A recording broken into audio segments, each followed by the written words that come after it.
ओम श्री सतगुरुदेव भगवान की जय। गुरुर्ब्रह्मा गुरुर्विष्णु गुरुर्देवो महेश्वरा गुरुर्साक्षात् परम ब्रह्म तस्मै श्री गुरुवे नमः। आज दीपावली का समय है। कल भी दीपावली थी, आज भी है। कल हमने ज्ञान दीपक के विषय चर्चा की। आज राम कौन है इस विषय पर चर्चा करेंगे। पूरा रामचरितमानस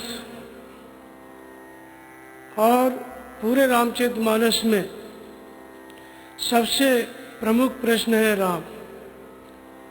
रामचरितमानस के अंदर राम कौन है, इसी प्रश्न से रामचरितमानस शुरू होता है और माता पार्वती प्रश्न करती हैं। भरद्वाज जी ने प्रश्न किया, उसी के उत्तर में रामायण बताई जाती है। रामचरितमानस में राम को बताया गया, रामायण की चर्चा भी होती है। हमारे देश में अखंड रामायण के पाठ होते हैं, रामलीलाएं होती हैं और भगवान राम से संबंधित और बहुत कुछ होता है। पर फिर भी एक बहुत बड़ा प्रश्न है कि राम क्या, राम कौन। राम को समझ लिया है लोगों ने, इसलिए रामायण पढ़ते हैं, इसलिए रामलीला करते हैं, ऐसी बात नहीं। जो राम को समझ लेता है उसे इन चीज़ों की आवश्यकता नहीं होती। उसकी साधना, उसकी धारणा अन्य प्रकार की होती है। तो समाज के सामने ये प्रश्न जब से राम हुए इस धरती पे, महापुरुष के रूप में अवतरित हुए, तब से लेके आज तक, उस समय जितने लोगों ने भगवान राम को समझा, जाना, और बीच में भी बहुत से ऋषि महर्षि संत हुए जिन्होंने राम को समझा, लेकिन फिर भी बहुत थोड़े लोग थे जिन्होंने राम को समझा। अधिक से अधिक आबादी ऐसी रही जिसने राम के विषय में बहुत ही कम समझा, और इसलिए चर्चाएं होती रहती हैं। जो समाज पूरी तरह से राम को समझ ले उसमें चर्चा नहीं हो सकती, क्योंकि जिस बात को आप जानते हैं और दूसरा व्यक्ति भी जानता है तो आप क्या बताएंगे और दूसरा व्यक्ति क्या सुनेगा। चर्चा तभी हुआ करती है बहुत बड़ा समूह अज्ञानियों का हो जो परमात्मा के विषय में नहीं जानता हो, और बहुत थोड़े से लोग हों जिनको जानकारी हो। तभी सत्संग की और बहुत बड़ी मात्रा में लोग सुनने के लिए आया करते हैं। तो रामचरितमानस की कथा भी होती है, लाखों की संख्या में लोग सुनते हैं। राम कथा जिसको कहते हैं, प्रतिवर्ष साल में कहीं न कहीं चलती रहती है, महीने में कहीं न कहीं होती रहती है, किसी न किसी के द्वारा बताया जाता रहता है, टीवी पे भी चलती रहती है। फिर भी इतना सब कुछ होने के बाद भी ये प्रश्न तो है कि राम कौन। यदि लोग इसको समझ लेते इन कथाओं के माध्यम से, या अखंड रामायण का पाठ करके, या रामलीला करके, तो राम के ऊपर इतने संप्रदाय नहीं बनते, इतने झगड़े नहीं होते। भगवान राम के ऊपर दो बड़े संप्रदाय हैं। कुछ लोग ऐसे हैं जो मानते हैं हम निर्गुण राम को, निर्गुण ब्रह्म को मानते हैं। कुछ लोग ऐसे हैं जिनका कहना है कि हम सगुण ब्रह्म को राम मानते हैं। सगुण राम को मानने वाले निर्गुण राम को मानने वालों को देखना नहीं चाहते, और निर्गुण राम को मानने वाले सगुण वालों को नहीं देखना चाहते। दोनों के अपने अपने दावे हैं, दोनों के अपने तर्क हैं, दोनों ही इस बात को सिद्ध करते हैं कि हमारी बात सत्य है। सगुण उपासक तुलसीदास जी को अपना आदर्श मानते हैं, मीराबाई को, संत रैदास को, सूरदास को, और ऐसे ऐसे बहुत से महात्मा। ऐसे ही निर्गुण उपासक वो भी अपना आदर्श चुन लिए, संत कबीर, दादू दयाल और धर्मदास, ऐसे बहुत से संतों की श्रृंखला है जो निर्गुण ब्रह्म के पीछे लगी हुई है। गुरु नानक के अनुयायी भी इसी से संबंधित हैं। तो इन दो भागों में समाज बटा हुआ है, राम के ही नाम पर। इसलिए जब रामचरितमानस की रचना हुई, वैसे रचना तो भगवान शिव की है, रच महेश निज मानस राखा, पाए सो समय शिवासन बाका। भगवान शिव ने इस रामचरितमानस को पहले से ही इसकी रचना करके अपने हृदय में रखा। समय आया तो पार्वती से कहा। फिर वही इस परंपरा में, इस संसार में, गुरु शिष्य परंपरा में आज तक चला आ रहा है। वही शंकर जी की देन है जो रामचरितमानस, उसी का अनुवाद महर्षि वाल्मीकि और तुलसीदास जी ने किया। तो रामचरितमानस की रचना हुई तो वहां पर भी वही प्रश्न था कि राम कौन। पार्वती ने प्रश्न किया, पहले जब सती के रूप में थी तो राम पे विश्वास नहीं था। उन्होंने भगवान शिव से कहा कि जो नृप तनय तो ब्रह्म की में, नार विरह मति भोर, देख चरित महिमा सुनत, भ्रमित बुद्धि अति मोर। यदि राम राजा का लड़का है तो फिर ब्रह्म कैसे, कण कण में व्याप्त कैसे। चरित्रों को देख करके और महिमा को सुन करके मेरे मन में इस बात का भ्रम है। भगवान शिव ने बहुत समझाना चाहा, सती का संशय नहीं मिटा। फिर परीक्षा लेने गई कि राम कौन है। जाके देखा तो सीता का रूप बनाया और उसके पश्चात भगवान ने उनको पहचाना। उनके पिता के समेत उनका नाम लिया, दक्ष सुता को कांवरस केतु। तो सती जी विस्मय में पड़ गईं, व्याकुल हो गईं। तब भगवान ने अपनी महिमा दिखाई। जहाँ भी देखती थी वहाँ राम लक्ष्मण सीता, आगे देखती थी, पीछे देखती थी, चारों तरफ। फिर उनको विश्वास हो गया कि राम परमात्मा है। उसके बाद शंकर जी ने ध्यान धर के देखा कि इन्होंने क्या किया। शंकर जी ने पूछा, कौन सी परीक्षा ली, कैसे राम को पहचाना।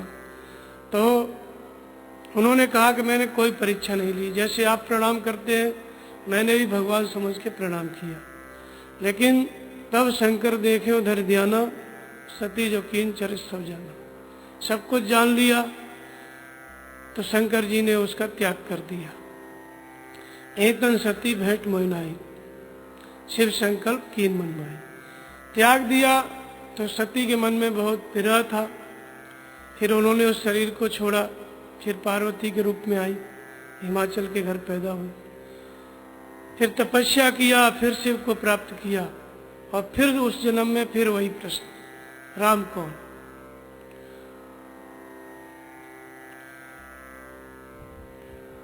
कोई व्यापक ब्रह्म है या कोई राजा का लड़का, फिर वही प्रश्न उठ गया। तब शंकर जी ने सती पार्वती के प्रश्न के विषय में जानना चाहा कि आखिर पहले प्रश्न किया, संशय था पिछले जन्म में, तो बात ठीक थी। अब फिर वही प्रश्न उत्पन्न हो रहा है तपस्या करने के बाद, क्या अभी भी राम को नहीं जानती है क्या। तो फिर ध्यान से पता चला शंकर जी को कि इसका प्रश्न नहीं है, कि इन्हें वो प्रश्न जगत हित लागी, संसार के हित के लिए इन्होंने ये बात पूछी है। फिर भगवान शिव ने पार्वती को समझाया, जो ऐसा कहते हैं कि राम मनुष्य है और ऐसा सुनते हैं, वे दोनों ही नहीं जानते। कहाँ सुनाए अस अधम नर, ग्रसे जे मोह पिशाच, पाखंडी हर पद विमुख, जाने झूठन सोच। जो ऐसा कहते हैं, सुनते हैं, वो न झूठ जानते हैं न सही जानते हैं। फिर इसके बाद भगवान शिव ने राम के विषय में बताया। उन्होंने कहा कि बिन पर चले सुने बिन काना, कर बिन कर्म करे बिन नाना, आनंद रहित सकल रस भोगी, बिन वाणी वक्ता बड़ जोगी, तन बिन परस नयन बिन देखा, ग्रह ग्रहण बिन बास अशेषा, अस भांत अलौकिक करनी, महिमा जास जाय नहीं बरनी। जही इम गावे वेद बुध जाय धरे मुन ध्यान, सोई दशरथ सुत भगत हित कौशलपति भगवान। ये 4-5 चौपाइयों में भगवान शंकर ने राम के विषय में बताया। ऐसा ही कबीर पंथियों का भी प्रश्न है। कबीर पंथियों ने अपना बना रखा है। वो भी कहते हैं कि एक राम घट घट में लेटा, एक राम दशरथ का बेटा, एक राम का सकल प्रसारा और एक राम सब जग से न्यारा। कबीर पंथी कहते हैं, जो निर्गुण ब्रह्म को मानते हैं, राम को मानते हैं, कि राम एक नहीं है, 4 है। दशरथ पुत्र कोई और, घट घट में लेटा कोई और, सकल प्रसार वाला राम कोई और। तो ये उनकी धारणा है। यहाँ पे भगवान शंकर ने स्पष्ट किया है राम का स्वरूप। और ये रामचरितमानस का ये मूल प्रश्न है और पूरे समाज का भी मूल प्रश्न है। अभी राम के विषय में यदि हमारा समाज जानता तो जितने झगड़े भगवान राम के ऊपर चलते हैं उतने नहीं चल सकते थे। रामायण पढ़ने के बाद भी राम क्या है इस बात को नहीं समझते। भगवान शंकर ने स्पष्ट किया, तुलसीदास जी ने बताया कि राम कौन है। तो उन्होंने कहा कि जो बिना पैर के सर्वत्र चलता है, बिना हाथ के सर्वत्र कार्य करता है, बिन पर चले सुने बिन काना, बिना कान के सर्वत्र सुन सकता है, आनंद रहे सकल रस भोगी, मुख नहीं है लेकिन फिर भी संपूर्ण रसों का उपभोग करता है, वाणी नहीं है फिर भी करोड़ों लोगों को एक साथ बोलने में, बात करने में सक्षम है। और जिसको वेद ऐसा गायन करते हैं, वेदों में जिसको इस तरह का रूप बताया, अव्यक्त, सनातन, कण में व्याप्त, बिना शरीर का, ऐसा वेदों में बताया। लेकिन वही दशरथ का भी पुत्र है। कैसे दशरथ का पुत्र है? जो दिखाई नहीं पड़ता, सुनाई नहीं पड़ता, वो कैसे पुत्र हो सकता है? इसी राम के अवतार की पूरी कथा ये रामचरितमानस है। कैसे दशरथ का पुत्र हुआ? ये प्रश्न और भी कई जगह किया कि प्रथम सु कारण कहो विचारी, निर्गुण ब्रह्म सगुण बवधारी। पहले वो प्रश्न, वो कारण बताओ जिससे निर्गुण ब्रह्म सगुण हो जाता है। तो ये रामचरितमानस का प्रश्न है, कैसे निर्गुण ब्रह्म सगुण हुआ? कैसे कण में व्याप्त, बिना हाथ पैर का परमात्मा, सर्वत्र कार्य करने वाला ब्रह्म कैसे राम हुआ, दशरथ का पुत्र हुआ? और कैसे वो हमको सुलभ है? कथा लिखी है, ऋषि बताते हैं, लेकिन हमारे लिए वो कैसे सुलभ है? हमारे अंदर वो कैसे हमारे काम में आ सकता है?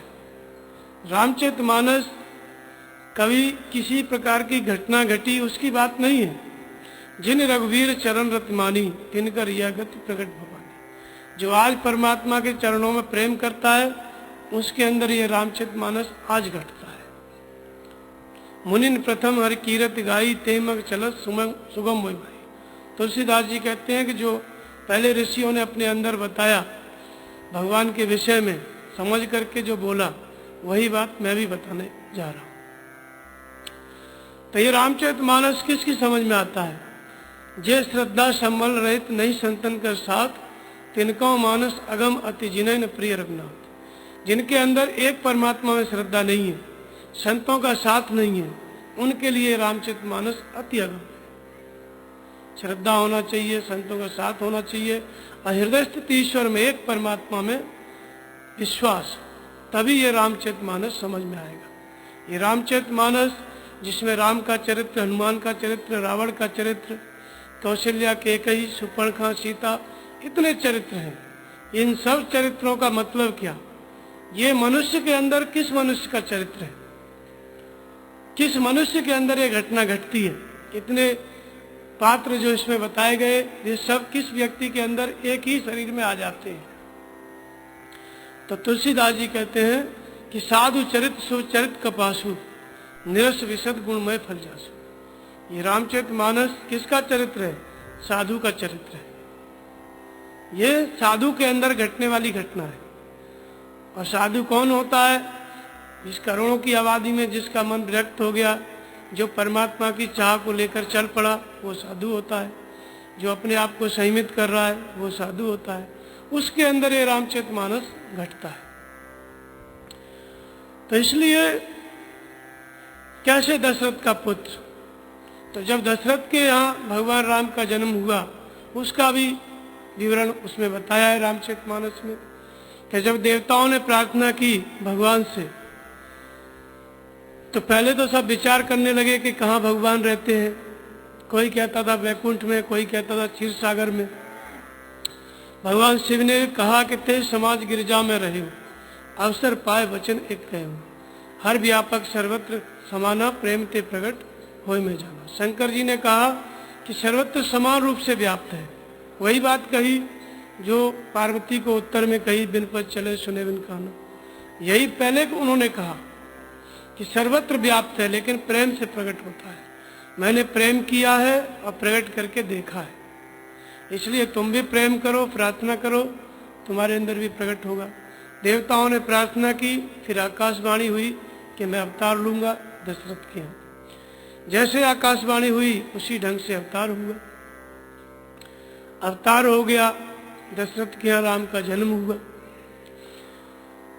उसके बाद जन्म के बाद फिर धनुष यज्ञ और फिर पूरी कथा आप सभी लोग जानते हैं, पूरा रामचरितमानस। तो ये कैसे जन्म होता है, कैसे ये हमारे अंदर प्रकट हो, ये पूरी कथा रामचरितमानस है। और जब तक मनुष्य अपने अंदर राम को नहीं जान सकता तब तक बाहर कितना भी कथा सुने, कितना भी दर्शन करे, मंदिर में जाकर कहीं भी जाके सुने, तब तक वो राम के संबंध में नहीं जान सकता। इसलिए पूरा रामचरितमानस, मानस माने मन, अंतःकरण, राम के चरित्र वे जो आपके अंतःकरण में है, हर मनुष्य के मन में है, सबके अंदर प्रसुप्त हैं लेकिन जागृत नहीं है। जैसे जागृत होते हैं राम पर्यंत दूरी तय कराते हैं, वो पूरा साधना क्रम रामचरितमानस है।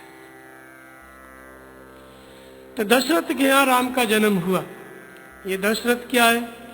वास्तव में हमारा ये शरीर है जो सबके पास है। इस शरीर में 10 इंद्रियां हैं। शरीर को आप सभी जानते हैं कि ये शरीर, इसी से हम पूरा संसार में जीवन यापन करते हैं, सब कुछ हम इसी से करते हैं। और जब साधना करनी होती है तो वो साधना भी इसी से करते हैं। तो इसलिए तुलसीदास जी ने कहा कि नरतन समने कौने देही और जीव चराचर जाचत जेही। क्या विशेषता है इसकी? तो स्वर्ग नरक अपवर्ग नसेनी, ज्ञान विराग भगत सुख देने। इस शरीर से आप स्वर्ग जा सकते हो, इस शरीर से आप नरक जा सकते हो। ये नसेनी है। नसेनी मतलब सीढ़ी, जिसका एक सिरा नरक में खड़ा हुआ है और दूसरा स्वर्ग में, और इन दोनों से जो मुक्त होता है वो अपवर्ग में पहुंचता है। तो ये शरीर क्या है? मनुष्य शरीर ये साधन है, ये दोनों तरफ है। चाहो तो इसी शरीर से, इन्हीं इंद्रियों से हम इस संसार में रहते हैं, और हम चाहें तो इन्हीं इंद्रियों के संयम से हम परमात्मा में हो सकते हैं। जैसे रास्ता एक ही होता है लेकिन उसके डायरेक्शन होते हैं। किसी भी रास्ता को आप एक तरफ नहीं, दोनों तरफ चल सकते हैं। जिस रास्ते से आप बम्बई से इधर आए हैं उसी रास्ते से आप बम्बई जाएंगे। रास्ता नहीं बदलेगा, केवल आपका रुख बदलता है। जब आप इधर की ओर चले तो आपका मुंह इधर था रास्ता चलते समय, और जब बम्बई की तरफ जाएंगे तो आपका मुंह उधर होगा। रास्ता वही है। ठीक इसी तरह शरीर वही रहता है। इसी शरीर से व्यक्ति रावण होता है, इसी शरीर से राम होता है। इसी शरीर से संत होता है, इसी शरीर से असंत होता है। जो कुछ होता है इसी शरीर से होता है। तो हम इसी शरीर और इंद्रियों से संसार में खड़े हुए हैं, और हम चाहें तो इन्हीं इंद्रियों का संयम करके परमात्मा में खड़े हो सकते हैं। और जो परमात्मा में खड़ा होने का रास्ता है उसी का नाम साधन है, भजन है। तो 10 इंद्रियों का निरोध दशरथ। जब व्यक्ति 10 इंद्रियों का निरोध करता है तो इसका नाम दशरथ है। और जब व्यक्ति 10 इंद्रियों से भोग करता है संसार में तो इसी का नाम दशानन है। शरीर वही है। जब दसों इंद्रियां अपने अपने विषय में लगी हैं तो हमारे अंदर की जो वृत्ति है उसी का नाम दशानन है, उसी को मोह कहते हैं, उसी को रावण कहते हैं। और जब इन्हीं इंद्रियों का कोई संयम करता है तो उसी का नाम दशरथ है। एक ही शरीर में दोनों का निवास है, एक ही शरीर में दो केंद्र हैं, एक राम और एक काम।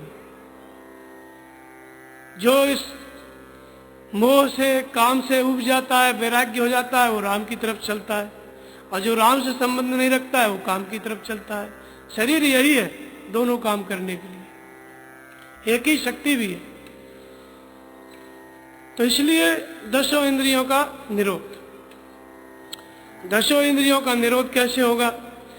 तो रामचरितमानस में बताया है कि व्यापक एक ब्रह्म अविनाशी सच्चेतन घन आनंद राशि अष्टभ हृदय अक्षत विकारी सकल जीव जग दीन दुखारी। और परमात्मा कण कण में व्याप्त है, सबके हृदय में, लेकिन फिर भी हम सब दुखी हैं। परमात्मा त्रिकालज्ञ है, सर्वज्ञ है, सर्वत्र चल रहा है, सर्वत्र सुन रहा है, लेकिन हम कुछ नहीं सुन रहे, कुछ नहीं चल रहे, कुछ नहीं जान रहे। हम अपने मन की बात भी नहीं जानते हैं, और हमारे अंदर जो परमात्मा है वो सारी दुनिया को जानता है। ऐसे परमात्मा के होते हुए भी हम उसके संपूर्ण विभूति से अनभिज्ञ है हमारे ही अंदर, सर्वज्ञ अविनाशी त्रिकालज्ञ, लेकिन हम कुछ नहीं जानते। तो यह परमात्मा कैसे प्रकट होता है, कैसे इस राम का जन्म होता है, कैसे अवतरित होता है? तो उसको कहते हैं कि नाम निरूपण नाम जतन से सो प्रगट जिम मूल रतन से। इस हृदय स्थित ईश्वर को, इस राम को, इस निर्गुण ब्रह्म को सगुण पैदा करने के लिए, प्रकट करने के लिए नाम का जप। तो पहला बात उन्होंने बताया कि दसों इंद्रियों का संयम, और फिर दूसरी बात बताई नाम का जप। तो दशरथ के यहाँ जब राम का जन्म हुआ तो उन्होंने यज्ञ कराया, फिर भगवान राम का जन्म हुआ। तो यज्ञ क्या होता है? यज्ञ नाम जप यज्ञोस्मि। यज्ञों में क्या हूं मैं? जप यज्ञ। यज्ञ से ही भगवान राम का जन्म हो रहा है, धनुष यज्ञ से उनका विवाह हो रहा है, फिर यज्ञ कर रहे हैं, वन में जहां भी निवास है सब जगह यज्ञ कर रहे हैं। ऋषि लोग यज्ञ कर रहे हैं, यज्ञ की राम रक्षा कर रहे हैं। फिर अंत में जब राम राज्य हो गया तो अश्वमेघ यज्ञ। संपूर्ण कहानी यज्ञ से शुरू होती है और यज्ञ पर पूरी होती है। तो कौन सा यज्ञ? नाम का जप रूपी यज्ञ। इस नाम के जप से ही इस परमात्मा का जन्म होता है, परमात्मा की जागृति होती है। कैसे होती है? दसों इंद्रियों का संयम, श्रद्धा और समर्पण, ये यज्ञ वशिष्ठ ने कराया। वशिष्ठ कौन है? जो सद्गुरु हैं, तत्वदर्शी महापुरुष हैं, जिन्होंने ईश्वर को प्राप्त कर लिया है, इंद्रियों का संयम कर लिया है, जिनके शरीर में पूरी तरह से परमात्मा ही कार्य कर रहा है, जिनका शरीर केवल यंत्र मात्र है। ऐसे महापुरुष वशिष्ठ होते हैं, सद्गुरु। उनके पास हम जाते हैं तो ये क्या करते हैं? हमको नाम जप का उपदेश देते हैं। नाम का जप कैसे करना है, इंद्रिय संयम कैसे करना है, इन्हीं सब बातों को सद्गुरु बताते हैं। तो हमको पता चल गया कि नाम ऐसे जपना है, फिर श्रद्धा के साथ हमें नाम का जप करना है, दसों इंद्रियों के निरोध के साथ। तो ये जो दसों इंद्रियों की निरोधमयी वृत्ति है, ये दशरथ है। जहां हमने संयम किया नाम जपते जपते, ये संयम कब होता है? नाम का जप 4 प्रकार से होता है। वैखरी, मध्यमा, पश्यंती, परा। वैखरी को बोलते हैं बोल करके, जैसे राम जपते हैं आप तो बोल करके जपना, राम राम, खुद भी सुने दूसरा भी सुने। ओम का जप करते हैं तो ओम ओम, दोनों का अर्थ एक ही है। ओम का अर्थ है वह परमात्मा जो आपके हृदय में है। राम का अर्थ भी वही है, रमन्ते योगिनो यस्मिन् स राम, जो सबके हृदय में रमण करता है, इसलिए राम। तो इसलिए वह परमात्मा जो हमारे अंदर है उसी को ओम कहते हैं, उसी को राम कहते हैं। तो इस नाम का जप वैखरी से, मध्यमा से, पश्यंती से और परा से, जब नाम का जप हम करते हैं श्वास के साथ, पश्यंती से, दसों इंद्रियों के निरोध के साथ, जब श्वास अंदर गई तो राम, बाहर आई तो राम, केवल इतना ही ध्यान देते हैं, दूसरे विचार मन में नहीं आते। तब इंद्रियों के संयम के साथ हमारा मन एकाग्र हो जाता है। फिर जिस परमात्मा का हम नाम जप रहे हैं, जो सबके हृदय में व्याप्त है, कण कण में व्याप्त है, वह परमात्मा जागृत हो जाता है, प्रकट हो जाता है। तो इसी को संत कबीर ने कहा है कि एक राम घट घट में लेटा, एक राम दशरथ का बेटा। बेटा किसको कहते हैं? जब पिता को पुत्र हो जाता है तो वो अपनी जिम्मेदारी पुत्र को दे देता है, अर्थात पिता का पूरा काम पुत्र देखता है। ठीक ऐसे ही दशरथ भी क्या चाहते थे? सब राजपाट राम को दे करके जाना चाहते थे। तो पुत्र का अर्थ होता है जो हमारा सब कुछ संभाल ले। तो जैसे ही हम नाम का जप करते हैं श्वास प्रश्वास के साथ, हमारा मन एकाग्र होता है नाम जप में, वैसे ही 10 इंद्रियों के निरोध के साथ वह परमात्मा जो घट घट में लेटा हुआ है, जो हमें जिसका कुछ पता नहीं है, नाम के जप के साथ ही वो प्रकट हो जाता है। क्योंकि नाम निरूपण नाम जतन से छो प्रकटक जिन मूल रतन से। नाम के जप के साथ, इंद्रिय संयम के साथ वह परमात्मा, वह राम प्रकट हो जाते हैं। तो जो घट घट में लेटा हुआ राम था वो दशरथ का पुत्र हो गया। अब पुत्र का काम क्या है? सब कुछ पिता का भार अपने ऊपर ले लेना। तो राम का अवतार, राम का जन्म किस लिए हुआ? असुर मार थापे सुर ने, राखे निश्चित सेत, और जग विस्तारे विसर्जस राम जन्म करे। असुरों को मारने के लिए हुआ, देवताओं को सुखी करने के लिए हुआ, और जगत में, संसार में जो श्रुति सेतु है, जिससे भगवान की प्राप्ति होती है, राम का जन्म होता है, उस विधि को बताने के लिए हुआ। वही काम उन्होंने किया।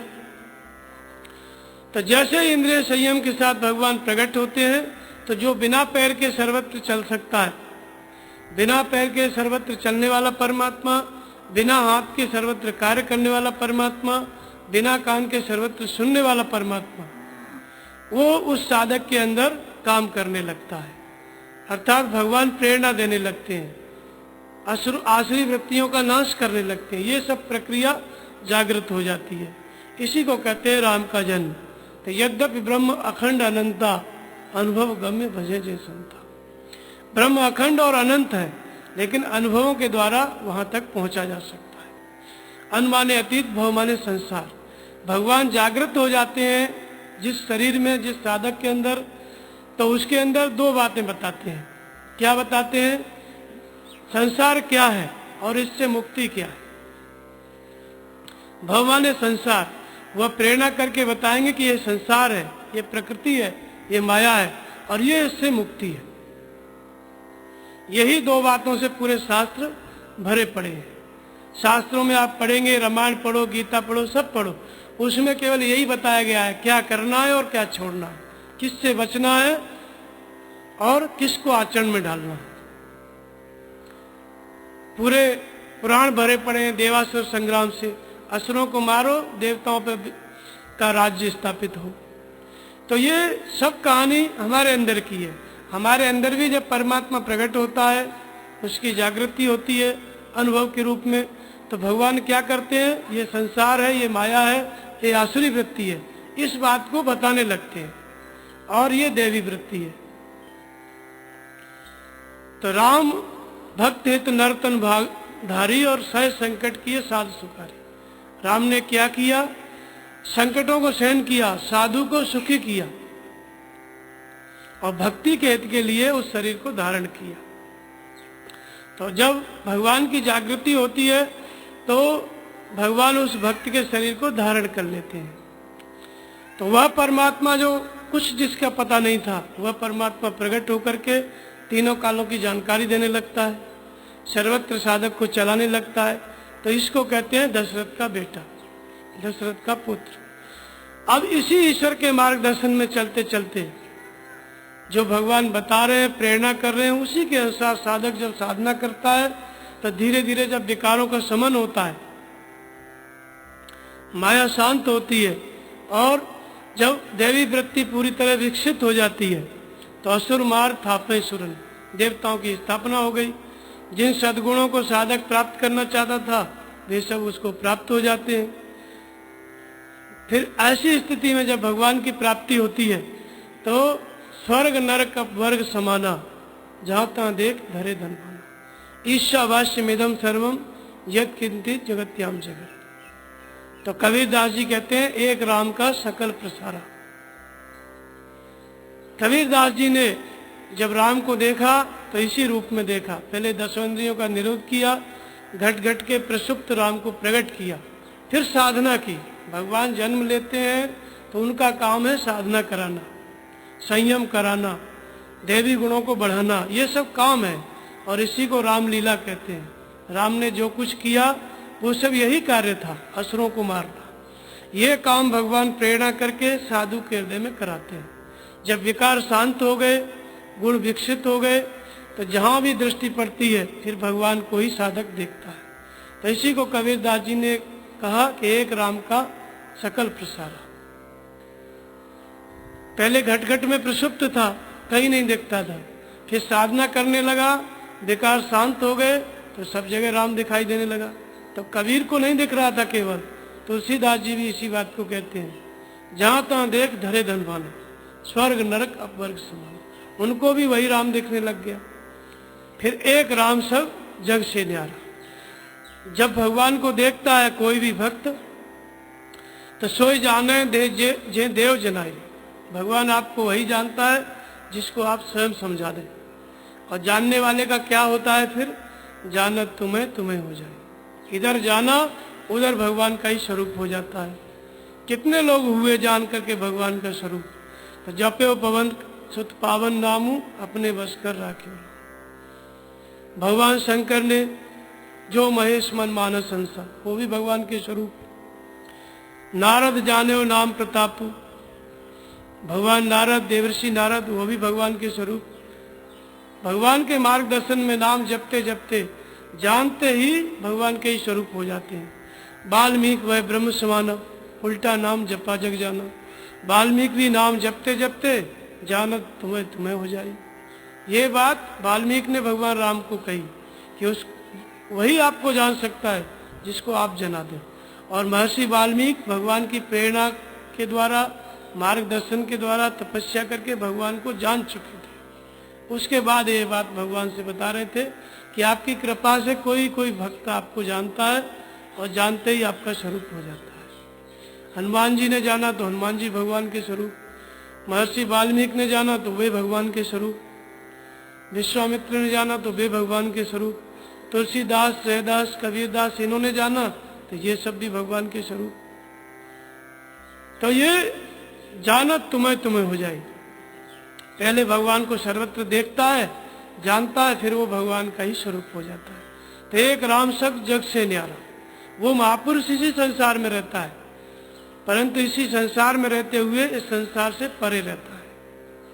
जैसे कमल कीचड़ में होता है, पानी पे रहता है, लेकिन पानी की एक बूंद भी उसके पत्ते पे नहीं रुकती। ठीक ऐसे ही महापुरुष सब जग से न्यारा। और जिस महापुरुष के अंदर ये क्षमता आ गई, जो संसार में रहते हुए संसार से परे भगवान में रहने की क्षमता आ गई, वही परमात्मा का स्वरूप है, वही राम का स्वरूप है। तो तुलसीदास जी अंत में कहते हैं कि इस धरती पर कौन महापुरुष राम का स्वरूप है, या जिसने राम को प्राप्त कर लिया है, या जो जानत तुम्हें तुम्हें, जो राम का स्वरूप हो जाता है, ऐसे महापुरुष का क्या स्वरूप होता है। तो उसको बताते हैं कि अहंकार से बुद्धि अज, मन सचित महान, मनुष्य वास सचराचर, रूप राम भगवान। उस महापुरुष का जो अहंकार है वही शिव है। जो महापुरुष जिसने राम को जान लिया, जो राम के स्वरूप हो गए, उनका जो स्वरूप है, उनका जो आकार है, वो आकार ही क्या है, शिव है। तो इसलिए हम सदगुरु को क्या कहते हैं, शिव कहते हैं। सदगुरु ही शिव होते हैं। क्यों होते हैं, क्योंकि उनका स्वरूप ही शिव है। और वो महापुरुष शिव ही नहीं होते, वो ब्रह्मा भी होते हैं, विष्णु भी होते हैं। तो अहंकार शिव, जिसका आकार शिव है, जिसके स्वरूप के चिंतन से कल्याण होता है। शिव माने कल्याण। जिसके स्वरूप के स्मरण से जीव प्रकृति की सीमाओं से अतीत हो जाता है, तो वो महापुरुष क्या है, वो राम है। उसका जो स्वरूप है वो शिव है। अहंकार शिव बुद्धि अजय। और जिस महापुरुष की बुद्धि ही ब्रह्मा है, जिसकी बुद्धि क्या है, ब्रह्मा है, जो कोई भी साधक उनके समक्ष पड़ जाए और जो उनका ध्यान करता है, वे महापुरुष एक बार उसको देख लें, सोच लें, तो उसके अंदर सृष्टि की रचना शुरू हो जाती है। सृष्टि की रचना ये बाहर नहीं, पेड़ों का उगना, मनुष्य का पैदा होना, ये रचना नहीं, भजन की जागृति हो जाती है, आत्मा की जागृति हो जाती है। इसलिए उस महापुरुष की बुद्धि क्या है? ब्रह्मा है, जो राम का स्वरूप है इस धरती पर। अहंकार से बुद्धिज मन सचित महान, और उसका मन ही चंद्रमा है। वंदे बोधमय नित्यम गुरुं शंकर रूपेण यमा श्रुतो वक्रोपे चंद्र सर्वत्र बनते। मैं उन सदगुरु के चरणों की वंदना करता हूँ जिनके प्रति समर्पित होने से जिनके मस्तक पर टेढ़ा चंद्रमा भी शोभा पाता है। अर्थात सदगुरु का अर्थ होता है जिनके प्रति हम अपने मन को समर्पित करें, जो कि हमारा टेढ़ा मन है वह भी बंदनी हो जाए। वाल्मीकि ने समर्पित किया नारद के प्रति, टेढ़ा मन था, लेकिन उनका मन कैसा हो गया? बंदनी हो गया। जब वे स्वरूप में स्थित हुए, भगवान को पाए, तो बंदनी हो गया गुरु की कृपा से। तो मन ही क्या है? चंद्रमा है, शीतलता प्रदान करने वाला है। तो महापुरुष अपने मन से जिसके विषय में भी सोचते हैं केवल कल्याणकारी, शांतिप्रद, इसलिए उनका मन शीतलता प्रदान करने वाला है।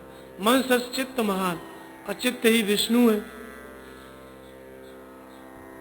महापुरुष के स्वरूप को हम धारण करते हैं, उनका ध्यान करते हैं, और महापुरुष उसके बदले में हमारे अंदर क्या करते हैं? हमारी रक्षा करते हैं, योगक्षेम करते हैं। विष्णु का काम क्या है? योगक्षेम करना, पालन करना। तो सदगुरु को हम पूजा करते हैं, ध्यान करते हैं, तो वो क्या करते हैं? वो हमारा योगक्षेम करते हैं। योगक्षेम क्या होता है? योग माने मिलना।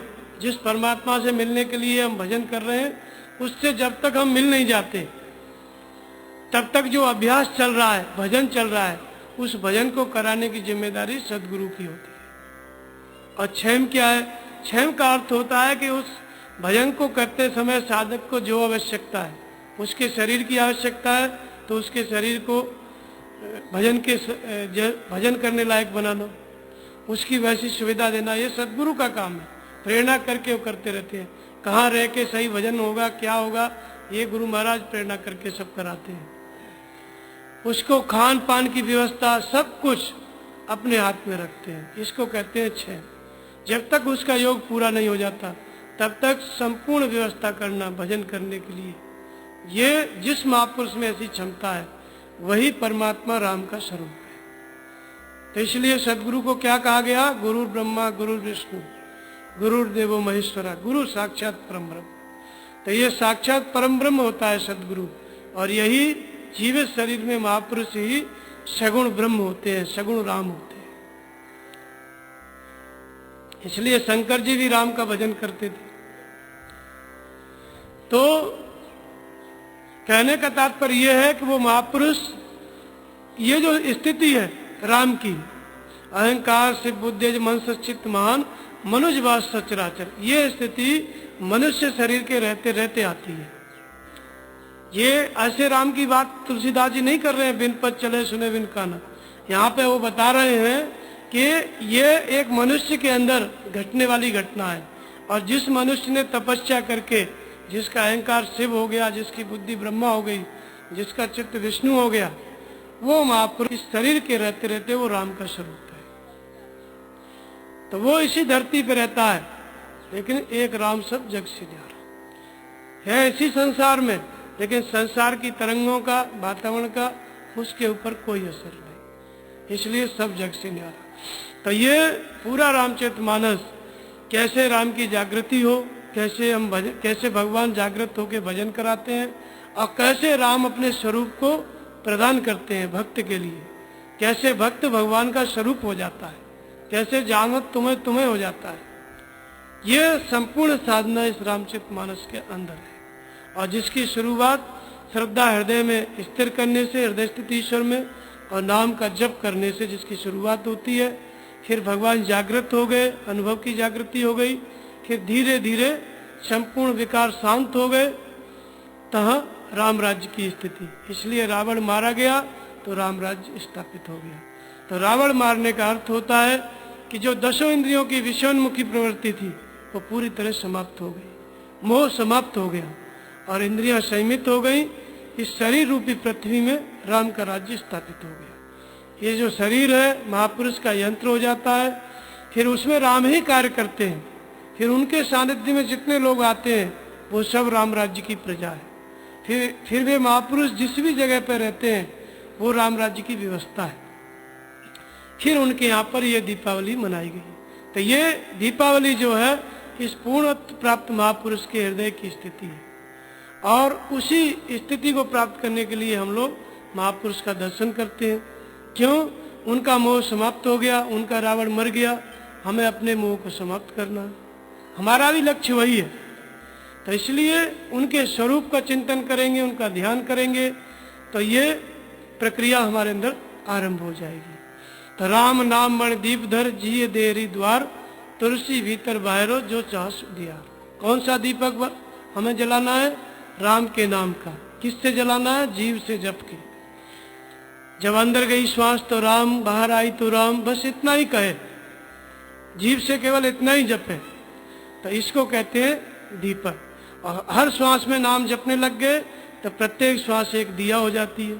तो इसी को कहते हैं दीपावली। जैसे श्वासों का क्रम हो गया, हजारों श्वासें हैं पूरे जीवन में तो हजारों दीपक, तो हर श्वास नाम से संयुक्त हो गई तब ये दीपावली बन जाती है। ये किस समय होता है?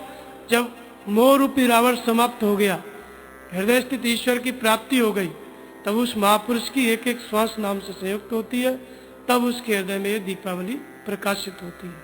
जब परमात्मा का पूर्ण ज्ञान हो जाता है, ईश्वर को जान के ईश्वर का स्वरूप हो जाता है, तब वो महापुरुष स्वयं ही दीपावली का स्वरूप होता है।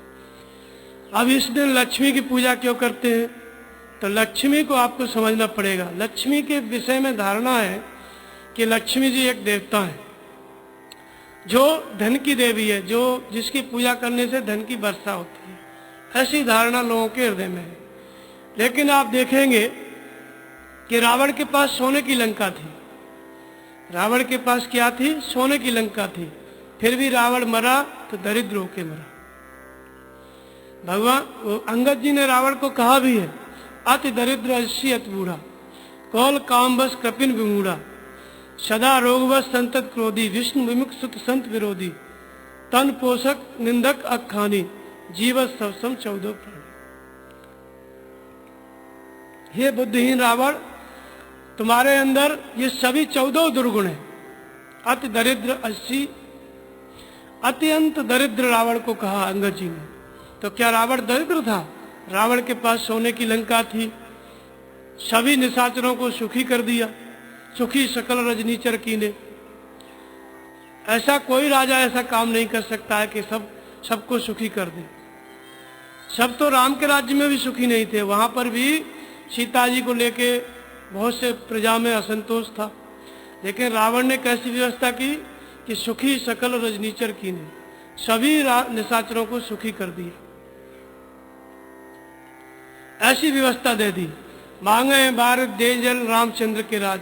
जब राम के राज्य में मांगते थे तो जल की वर्षा होती थी। और रावण के दरबार में जो जल बरसाने वाले देवता थे वो हाजिरी लगाया करते थे। जब जरूरत पड़ती थी बोलना नहीं पड़ता था, अपने आप जल बरसाते थे। सब राम के राज्य में जो व्यवस्था थी सब रावण के राज्य में थी, सब सुख संपदा थी। लेकिन एक बात नहीं थी, राम के राज्य में क्या था? सकल परम गति के अधिकारी जितने लोग थे उनके सानिध्य में, अयोध्या के लोग सब परम गति के अधिकारी थे।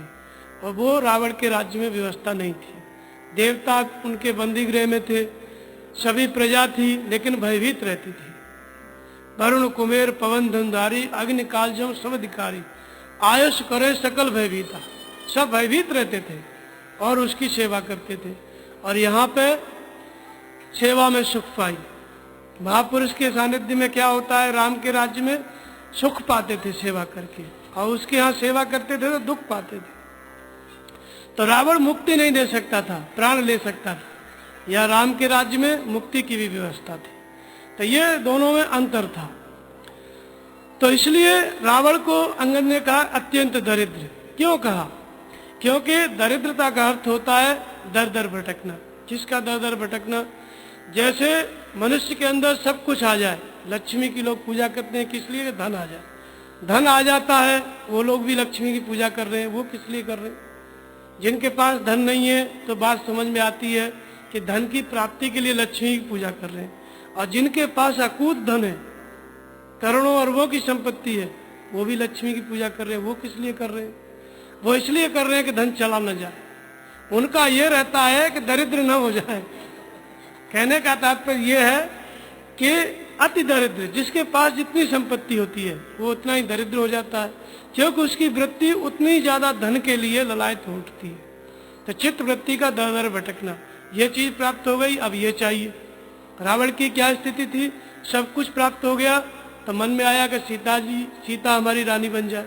अब उसके लिए उसका पूरा वंश समाप्त हो गया, लेकिन वो इच्छा उसकी पूरी नहीं। तो दरिद्रता का मापतोल जो है केवल इच्छाओं से है। तो जिसके पास बाहर तो खजाना इकट्ठा हो जाता है, लेकिन भीतर आत्मा खाली हो जाती है, भीतर आदमी रिक्त हो जाता है, कुछ नहीं बचता, और बाहर संपत्ति के ढेर लग जाते हैं। ऐसी स्थिति होती है लक्ष्मी की पूजा करने वालों की। इकट्ठा होता जाएगा, पता चला बाहर सामान इकट्ठा हो गया और भीतर अशांति पैदा हो गई। फिर न कोई पूछने वाला है, न कोई बोलने वाला है। अंत में ऐसे लोग क्या है, अकेले पड़ जाते हैं, शांत एकदम, कोई आदर नहीं होता, कुछ नहीं होता। कितने लोग तो आत्महत्या कर लेते हैं। तो धन तो बहुत है, लेकिन अंदर पूरा खाली हो गया, दरिद्र हो गया। आत्मा शरीर से बाहर निकल गई जीते जी, और बाहर की समृद्धि, कंकड़ पत्थर, सोना मिट्टी सब अंदर घुस गया। मतलब वस्तुएं आ गई, लेकिन आत्मा बाहर चली गई। और वास्तविकता क्या है? वास्तविक धनी कौन है? जो अपनी आत्मा को बचा ले और सब कुछ बाहर फेंक दे। ऐसा ही ऋषियों ने, महात्माओं ने इसी बात को पकड़ा। इसलिए बड़े बड़े राजा महाराजा लोग आप देखते हैं, चक्रवर्ती सम्राट घर छोड़ के वन में चले गए, अपना खप्पर लेके भीख मांगने लगे। ये क्या हुआ? जिनके पास सब कुछ था वो भिखारी क्यों हो गए? ये बात सत्य साबित हुई कि जिनके पास सब कुछ था उन्हें इस बात का पता चल गया कि अब और किसी चीज की आवश्यकता नहीं है, जिसकी आवश्यकता है, जिसकी जरूरत है, उसके लिए चलो। तो चक्रवर्ती सम्राटों को यह आवश्यकता महसूस हुई कि हमारा जीवन खाली है, सब कुछ होने पर भी हमारा जीवन खाली है, और जो खालीपन था उसको भरने के लिए, उस परमात्मा की पूर्ति के लिए, जो सबसे बड़ा धन था, उसके लिए उन्होंने गृह त्याग किया, भजन किया, तपस्या की। अंत में फिर वो चीज प्राप्त हो गई, तब उन्हें किसी चीज की आवश्यकता नहीं हुई। तो इसलिए धन का अर्थ होता है जिसके अंदर वैराग्य हो जाए, वही व्यक्ति धनी है। जिसके अंदर संसार को देख के, संपत्ति सब कुछ देख के ग्लानि हो जाए, जैसे बुद्ध के अंदर हुई, मनु के अंदर हुई, हृदय बहुत दुख लाग जन्म गयो हरि भजन बिनु। क्या ये राज करते करते समय बीत जाएगा, या और कुछ भी सत्य है इसके आगे? उसे पाने के लिए कब समय देंगे? ये बात मन में आ गई, समझो व्यक्ति धनी हो गया। अब उसके पास उससे किसी चीज की आवश्यकता नहीं है, केवल परमात्मा चाहिए। और जब तक ग्लानि नहीं हुई, हमारे अंदर चाह बनी हुई है, तब तक हम धनी नहीं है, गरीब हैं। क्योंकि जब हमारे पास कुछ है ही नहीं, तभी तो हम मांग रहे हैं। महापुरुष मिल गए, भगवान मिल गए, मंदिरों में गए, तीर्थों में गए, शिरडी में 100 करोड़ चढ़ाया, 200 करोड़ की डिमांड हो गई। तो ये आदमी धनी है? जो 100 करोड़ चढ़ा के 200 करोड़ मांग रहा है, वो कैसे धनी हो सकता है?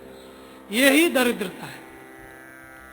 तो ये दरिद्रता, हम जब लक्ष्मी की पूजा करते हैं तो लक्ष्मी हमको धन देती है कि दरिद्र बनाती है? हम लक्ष्मी इसलिए पूजते हैं कि और बढ़ जाए। तो वो जो इच्छा हो रही है मन में बढ़ाने की, वो दरिद्रता की निशानी है कि धन की निशानी है? तो लक्ष्मी आकर के बाहर की लक्ष्मी की पूजा दरिद्र बना देती है। लेकिन लक्ष्मी का जो वास्तविक स्वरूप है वो क्या है? वो है ईश्वरीय विभूति। जब चित्त शांत हो जाता है, परमात्मा में लीन हो जाता है, तो ये जो शांत चित्त है जिस महापुरुष का, इसी का नाम विष्णु है। और लक्ष्मी कौन है? विष्णु की पत्नी। जिस महापुरुष का चित्त शांत रहता है, ये जो लक्ष्मी है, ईश्वरीय विभूति है, ऐश्वर्य वैभव, उस महापुरुष के आगे पीछे भरा पड़ा रहता है। तो राम राज्य की सुख संपदा कोई शेष शारदा वर्णन नहीं कर सकते, इतनी सुख संपदा थी। तो ये जो महापुरुष होते हैं, इनके पास इतनी विभूति होती है, हाथ में केवल डंडा रहता है, बाहर कोई सोना चांदी नहीं रखे रहते और न ही कहीं रुपयों के ढेर लगे रहते हैं। केवल जो कुछ रहता है उनके अंदर की विभूति है, उसी का नाम लक्ष्मी है। जिस महापुरुष का मन लक्ष्य में रमण कर रहा है, इसलिए लक्ष्मी का एक नाम क्या है? रमा। जिसका मन रमा हो गया, परमात्मा में लीन हो गया। जैसे कोई व्यक्ति गाड़ी चलाना सीख रहा है तो पहले इसको सिखाया जाता है, फिर जब पक्का ड्राइवर हो गया तो वो बीड़ी सिगरेट भी पीता रहता है, सुर्ती खाता रहता है, आइसक्रीम खाता रहता है, गाड़ी चलती रहती है। अर्थात उसका इतना रमा हो गया हाथ कि उसको कोई मतलब नहीं, उस पर ध्यान देने की आवश्यकता ही नहीं। ऐसे ही महापुरुष तपस्या करते करते परमात्मा में इतने लीन हो जाते हैं कि उन्हें क्या खाना है क्या पहनना है इसका भी भान नहीं रहता। भगवान बताते हैं ये खाओ ये मत खाओ, तब पता चलता है उनको कि क्या खाना है कि नहीं खाना। मतलब शरीर का भी कोई भान नहीं रहता, विधेय अवस्था को प्राप्त हो जाती है। इस स्थिति में लक्ष्मी उनकी सेवा करती है, संपूर्ण ईश्वरीय विभूति उनके चरणों में रहती है। कैसे? इसका प्रमाण क्या है कि उनके यहाँ लक्ष्मी रहती है? तो ऐसे महापुरुष के पास लाखों लोग आते हैं। किस बात से आते हैं? अपनी अपनी इच्छाओं को लेके आते हैं। उनमें से जो श्रद्धा है, श्रद्धा से आया, इच्छा पूरी हो रही है। महापुरुष की पूजा की, श्रद्धा से समर्पित हुआ और उसके मन में फैक्ट्री चलाने की इच्छा है, दुकान चलाने की इच्छा है, दुकान चल गई, पैसा बढ़ने लगा। ये कहाँ से आया? ये उस महापुरुष के चरणों के ध्यान से आया। तो ये जो वर्षा हो रही है कहाँ से हो रही है? धन की, महापुरुष के स्वरूप से। तो ये बाहरी धन लक्ष्मी नहीं है, भीतर जो उसका भजन है, उसकी जो श्रद्धा है उस महापुरुष के प्रति, वो लक्ष्मी है।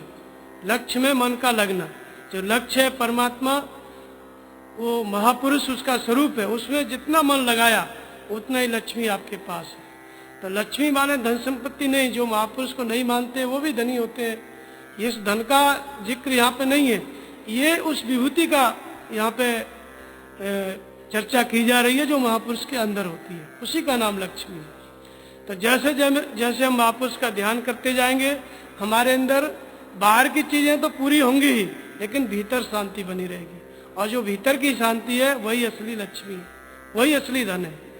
अगर आदमी के पास इकट्ठा हो जाए सब कुछ और अंदर शांति नहीं है तो उस व्यक्ति का कोई मतलब ही नहीं है ना जीने का। इसलिए भीतर शांति रहे और साथ साथ बाहर भी समृद्धि रहे, तब जाकर के आपको लक्ष्मी की प्राप्ति हुई। तो इसलिए महापुरुष का हम ध्यान करते हैं, पूजा करते हैं, तो यही शुद्ध लक्ष्मी की पूजा है।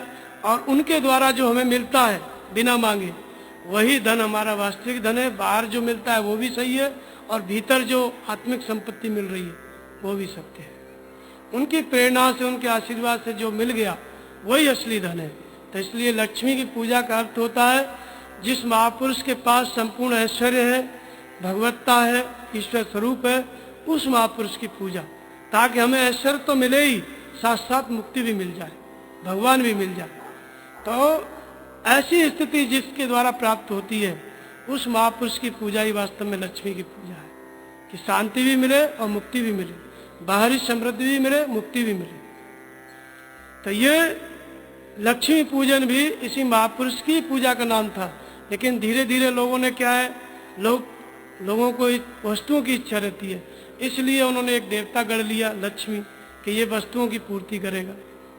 और वस्तुओं की पूर्ति हो जाती है लेकिन फिर भी मन अशांत रहता है, सब कुछ आने के बाद भी खाली हो जाता है आदमी। तो इसलिए ऐश्वर्य की पूजा अर्थात महापुरुष की पूजा, जिन्होंने ईश्वर को प्राप्त कर लिया, ऐसे सदगुरु की पूजा, यही लक्ष्मी पूजन है। बोलिए श्री सदगुरुदेव भगवान की जय।